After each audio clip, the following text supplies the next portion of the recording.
السلام علیکم ورحمۃ اللہ وبرکاتہ۔ میرے بھائیوں، دوستوں، بزرگوں، ایک پیغام کو آپ لوگوں کے پاس لے کر آیا ہوں، نہ ماننے والا، نہ چلنے والا اور نہ لینے والا۔ اس پیغام کو سننا، اس پر عمل کرنا اور دوسروں تک پہنچانا ہم سب کی ذمہ داری، اور یہ ذمہ داری ہمارے باپ دادا نے ہمارے اوپر نہیں لگائی، یہ ذمہ داری عالم دین نے ہم پر نہیں لگائی، یہ ذمہ داری مفتی نے ہم پر نہیں لگائی، یہ ذمہ داری اللہ رب العزت نے ہم سب پر لگائی۔ کیسے لگائی؟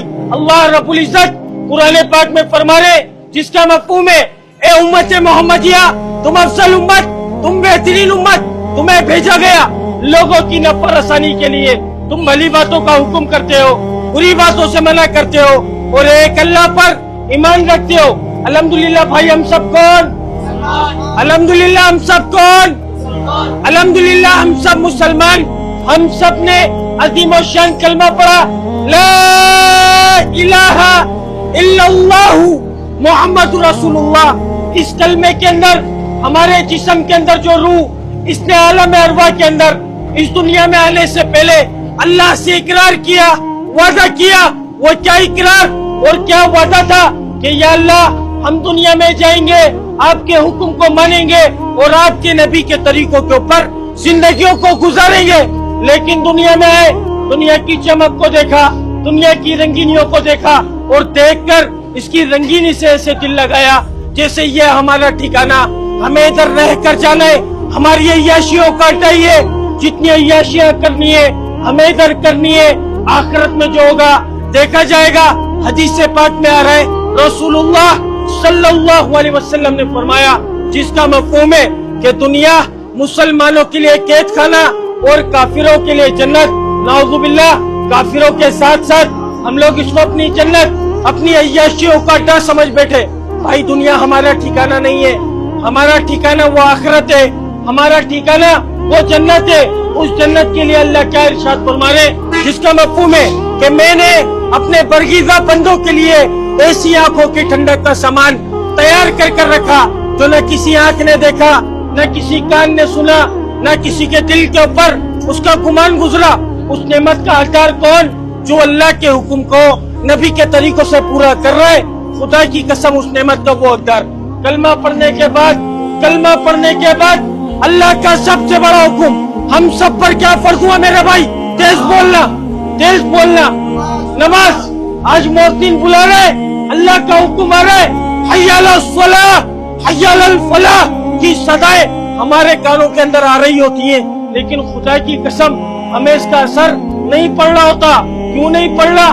کہ مال کی محبت، دنیا کی محبت، بیوی بچوں کی محبت، دکان کی محبت، کاروبار کی محبت، سواری کی محبت، ہمیں ان محبتوں نے ایسے جکڑ لیا کہ اللہ کا حکم نعوذ باللہ ہمیں سمجھ نہیں آ رہا۔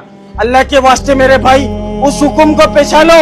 خدا کی قسم، اس کے اندر دونوں جہانوں کی کامیابی چھپی ہوئی ہے، اس کے اندر دونوں جہانوں کے کام چھپے ہوئے میرے بھائی۔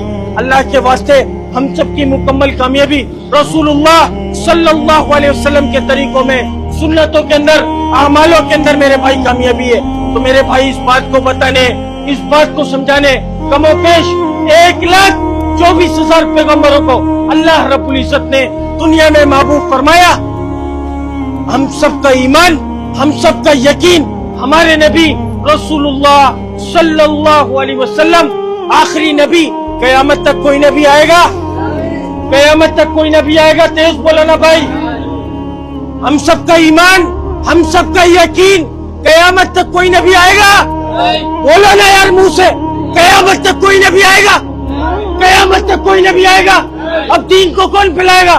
میرا باپ یا تمہارا باپ یا کوئی عالم دین یا کوئی مفتی دین کو پھیلائے گا؟ اللہ کے واسطے بتاؤ نا، دین کو کون پھیلائے گا میرے بھائی؟ ہم سب کو پھیلانا پڑے گا۔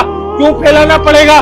شروع میں بتایا، اللہ تعالیٰ نے قرآن پاک میں فرمایا، جس کا مفہوم اے امت محمدیہ، تم افضل امت، تم بہترین امت، تمہیں بھیجا گیا کس لیے؟ دنیا بنانے نہیں، مال کمانے نہیں، ایک دکان سے 2 دکان کے لیے نہیں، کس لیے؟ لوگوں کی نفع رسانی کے لیے۔ تم بھلی باتوں کا حکم کرتے ہو، بری باتوں سے منع کرتے ہو، اور ایک اللہ پر ایمان رکھتے ہو۔ اسی بات کو، اسی پیغام کو آپ لوگوں کے پاس لے کر آئے ہیں۔